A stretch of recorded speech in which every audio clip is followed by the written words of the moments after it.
پێغەمبەری خوا عەلەیهی سەڵات وەسەلام کە فەرمووی الحەرب خەدعەتون یعنی جەنگ چەواشەکاریە دیارە کە سەیری ڕستەکە ئەکەین مبتەدا و خەبەرە الحەربەکە لە خودعەکەدایە تا ئەوە بگەینە کە خەدعەتون ڕوکنێکی گەورەی جەنگەکەیە ئەمە وەکو فەرمودەیە کە فەرمووی الحەج عەرەفەتون واتە حەجکردن بریتیە لە وەستانی کێوی عەرەفات بەڵام خۆ معلومە وەستانەکەی ئەوێ هەموو حەجەکە نییە بەڵکو ڕوکنێکێتی هەروەها کە ئەفەرمێ ئەددین و نەسیحە واتە دین بریتیە لە ئامۆژگاریکردن و ڕێنیشاندانی خەڵکی کەوا بوو چەواشەکاری و ڕێلێتێکدان و فریودان و هەڵخەڵەتاندن و فێڵکردن و ئەمانە هەمویان کە ڕەفتاری شاردنەوەی حەقیقەتی نەخشە و هەڵوێستن لە دوژمن ڕوکنێکی سەرەکی جەنگن بێگومان ڕوکنێکی سەرەکی جیهادیشن ئیمامینەوە ڕەحمەتی خوای لێبێت لە شەرحی ئەو فەرمودەیە لە صحیحی مسلمە لە مجەلەدی 12 لاپەڕە 49 ئەفەرمێ شەرعناسان لەسەر جائزبوونی چەواشەکاری ڕێکن کە لە جەنگدا بکرێ بە هەر شێوە و شێوازێک بێشیاوە بە مەرجێک پەیمان هەڵنەوەشێنێتەوە و ئەمانی دراو ئیلغا نەکاتەوە دەنا جائز نامێنێ ابن حەجەریش ڕەحمەتی خوای لێبێت لە فەتح الباریە لە مجەلەدی 6 لاپەڕە 158 ئەفەرمێ ئەسڵی چەواشەکاری دەرخستنی کارێکە کە پێچەوانەی شارراوەیە یعنی پێچەوانەکەی شارراوەتەوە بەڵام ئەم شتێکی کە دەرەخ ئەنجا فەرمێ فەرمودەکە هۆشداری ئەدا کە وریای چەواشەکاری دوژمنانتان بن لە جەنگدا کە بەرامبەرتان بکرێ هەروەها پەسەندە ئێوەش چەواشەکاریان بەرامبەر بکەنەوە هەر کەسێک زیت و وریان نەبێ هۆشی لەوە ببڕێ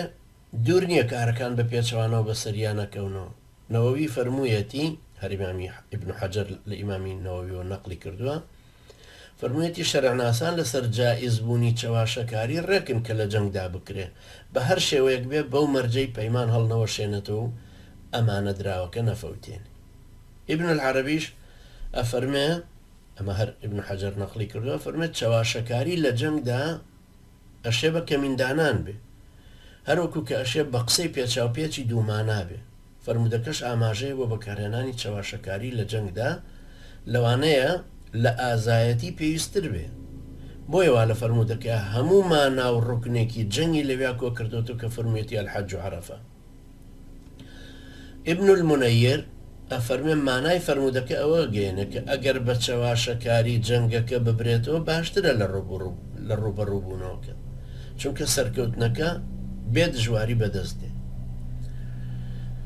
لە فەرمودەکەەوە ئەوە دەرەکەوێت کە دوژمن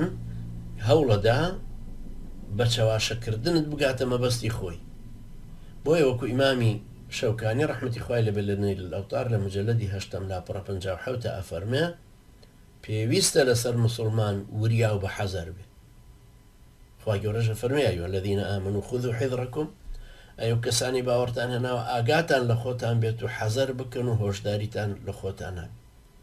یانە فەرمێ خذوا حذرەکم لە سوورەی نیسا ئەم جارە 102 ئەوی تریان 71 بوو یعنی احتیاتی خۆتان وەربگرن بە حەزەر بن سیت و چاوکراوە بن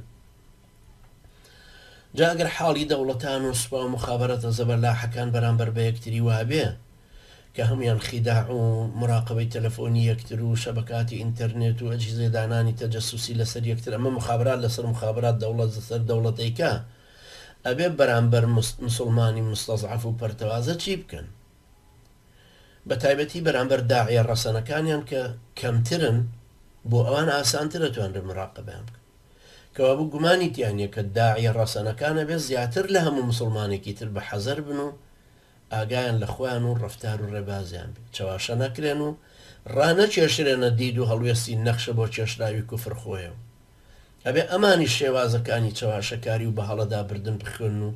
داهێنانی خۆشیانی تیا بکەن و ممارەسەی بکەن و بتوانن ئەوان تووشی چەواشەکاریەکە بکەن